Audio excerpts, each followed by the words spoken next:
Like God made Mary the other half of myself. So whether I accept that or not is really my choice. I can accept that she is the other half of myself, the truth of that, or I can ignore it. I can choose to have relationships with other people if I wanted to do so. I didn't want to do that. So 5 years before I met Mary, I was celibate, and I just wanted to only have a relationship with my soulmate. And as soon as I saw Mary, I knew who she was, and I knew she was my girl that I'd been looking for quite a number of years before then.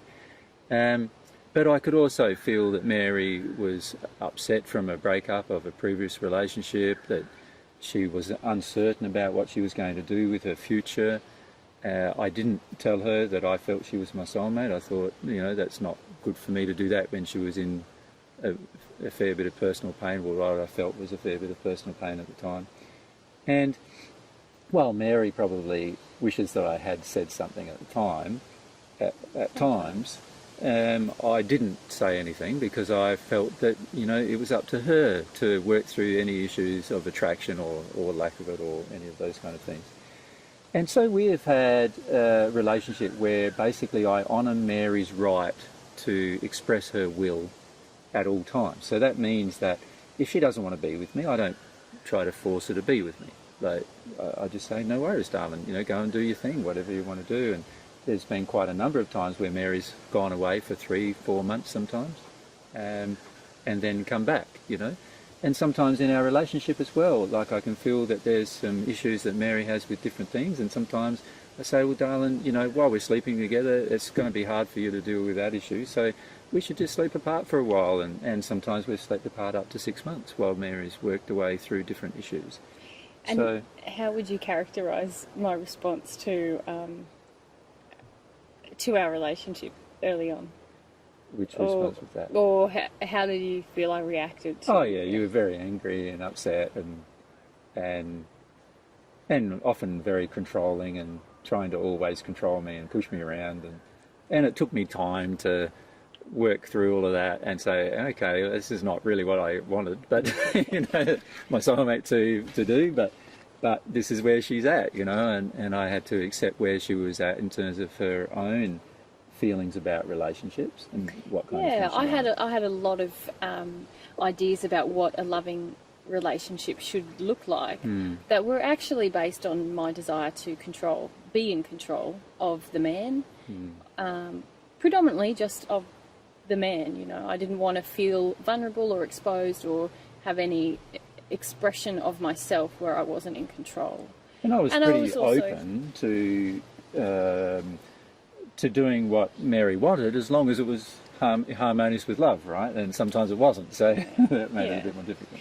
I was feeling very frightened of how everyone would respond to me having this relationship, how everyone was going to respond to me saying, I think I'm Mary Magdalene, or I'm having got a lot of confirmation of some experiences here, and it's leading me to come to this acceptance that this is who I am. And so I very much wanted AJ to stop talking about who we were and just get on with teaching divine truth. And so a common laugh we've had is that every time somebody asked me a question about being Jesus, Mary would get up and ask, does anyone want a cup of tea? Just to break the tension and change the subject. That was pretty common. Yeah, often other people were more relaxed asking us about who we were than I was talking about it. So in terms of our relationship, like, our goal is to just get closer and closer and closer to each other emotionally. So that means we have to deal with any emotional blockages that we may have towards each other and towards even our belief systems, which are out of harmony at times.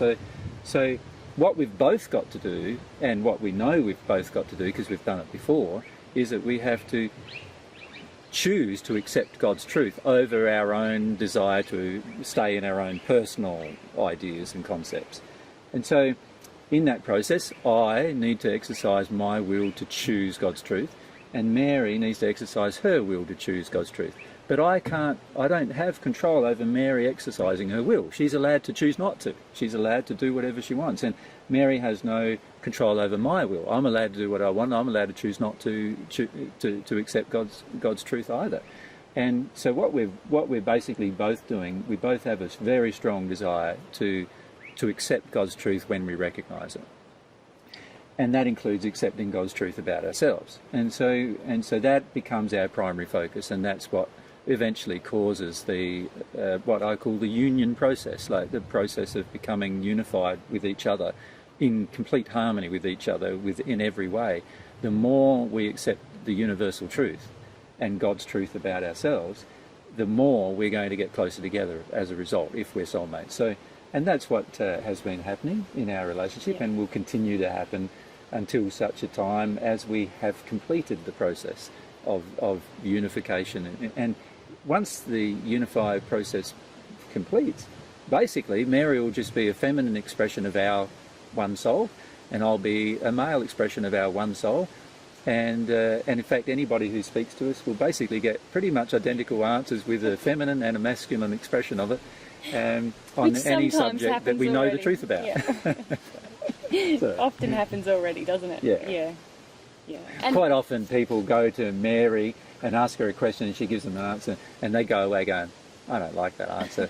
And I'll ask AJ, he'll tell me something different. They come up to me and I give them very much the identical answer, and sometimes even exact words that Mary gave them, right?